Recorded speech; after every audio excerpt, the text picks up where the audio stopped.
Resilience is important in all aspects of our lives, but it's really important in relationships too. Heart resilience is important, and so we're going to talk about what that is today and how you develop it.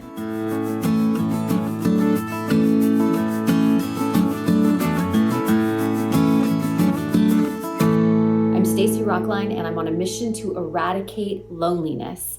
And loneliness, unfortunately, is sometimes something that we do to ourselves, totally accidentally. It happens when you get hurt and you withdraw because that hurts so much, and you kind of lock your heart away. And after a time, that can feel really lonely because you're not out there loving again. And when we get hurt, all that happened was somebody did something that is in conflict with what we wanted them to do. I know that sounds simple, but it all kind of boils down to that. Let's say we want people to be calm and this person is aggressive, or we want to be held and we want to be intimate, and the other person is distant, or they pull away, or they leave, or we want loyalty in our relationships and we are betrayed in some way. So reality and what we wanted did not line up and we get hurt. It's normal. It happens. So if we go into ourselves, we lock our heart away and we don't come back out, that's not resilience. But heart resilience is also not when we just quickly run back out there, because often when we do that, we get hurt the same way. So here's an analogy for heart resilience. When you have a toddler, actually a baby that is becoming a toddler. Let's say it's your first child, so you've never done this before, and you haven't even been around children before, and this child starts to walk, or they're trying to learn to walk. So they get up and they fall and they cry. So you pick them up and you're like, this walking thing is too dangerous and we're not doing it. That's not very resilient. They'll never develop the resilience that they need to learn how to walk. But that's what we're doing when we lock our heart away. Or let's say they fell on the hardwood floors because their socks were slippery, and they get back up and they fall again, and they get back up and they fall again, and we don't do anything about it. When they're first learning, what we do is so smart with kids. We go, oh, those socks are really slippery. So we take them off their little feet so their bare feet will stick a little bit better.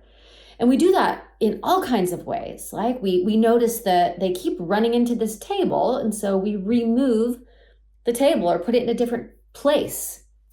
They took a tumble and they got banged up on the fireplace. So we go buy these rubber things that you put on the edges to make them a little bit softer. And then we get smart. We start looking around and going, okay, what else is unsafe here? What else do I need to do to keep this little one safe while they learn to walk? And now the environment is safe and they can keep falling, getting up, and they do it over and over and over, and they get better and better and better at it. This is resilience, and this is very similar to heart resilience. When you've been hurt, you need to take an action to get yourself back out there in relationships again. Yeah, for a while, it's really sad, and there can be a lot of grief and sorrow, and that's normal. But you don't want to be stuck to that experience forever, where you, just like never letting the kid learn how to walk, you never get back out there again. You have to use forgiveness to let go. And when I say forgiveness, I do not mean for the other person. I mean forgiveness in a sense that you're just going to cut yourself away from that experience and you are not going to stay stuck to it. But sometimes we let this narrative start up in our head about how wrong it was, how they hurt us, or how terrible of a person they are, or how terrible of a person we are. And the longer that we do that, the more stuck we stay. And that's going to keep us from getting back out into relationship with people. So forgiveness is something that you do so that you can try again in all of your relationships. And all it is kind of acknowledging that what happened was I had a desire, the other person didn't live up to it, and it was just a mismatch. Now, some of these are very, very big deals, right? Infidelity, which is one person expecting loyalty and the other person not being loyal, that's a massive mismatch. And I'm not minimizing that at all, but it is a mismatch. the reality did not line up with the desire. It doesn't mean that someone's a bad person. It doesn't mean that even that it was wrong, even putting morality on it. I mean, in some relationships, that isn't a wrong thing. So it's not even necessarily wrong. And the more we think in those terms, the more we stay stuck, you know? So acknowledging that it wasn't a good match and that you're going to let go of it because you want the freedom from it. And now the safety measures. You cannot be resilient and keep going out there time again if you haven't thought about how to make yourself safe in future relationships. So it's just like we do with kids, with babies. We notice what happened before. We're like, okay, I had this experience. So now I'm going to, what can I do to change my life, my actions, the situations I'm in so that I don't have that same experience again. And you'll start to look around and go, okay, hold on a second. What are other ways that I can make myself safe so that I can expose my heart, so that I can be vulnerable again, so that I can create emotional intimacy? How do I make myself safe? Sometimes these are referred to as boundaries.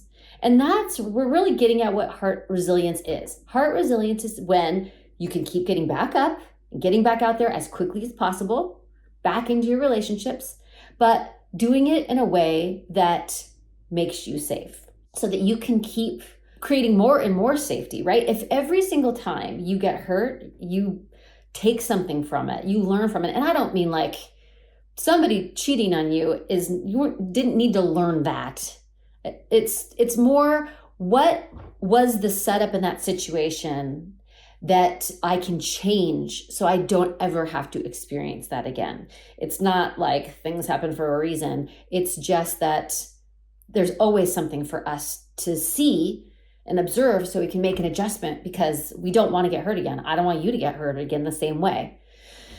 And that's what we're doing, right? We're getting back out there, but we're doing it with safety measures. It's like every time you get hurt, you're just kind of collecting a little bit more information about how to make your life in such a way that your relationships are safe enough that you can have emotional intimacy, you can have deep relationships, you can have a lot of relationships. And unfortunately, we learn the hard way, right? It's the experiences that hurt, those very experiences that teach us the things that we need to know so that we can have heart resilience. And that's what I want for you so that you can have this life that's rich with relationships. Now, if you want to know more about heart resilience and forgiveness, I'm working on a book about that right now. And you can go over to stacyrocklein.com and get on my newsletter so that you hear about when that's coming out. And every week I just send out little relationship advices and resources and things to help you develop heart resilience so that you can live this really connected life. Okay, I will see you next time.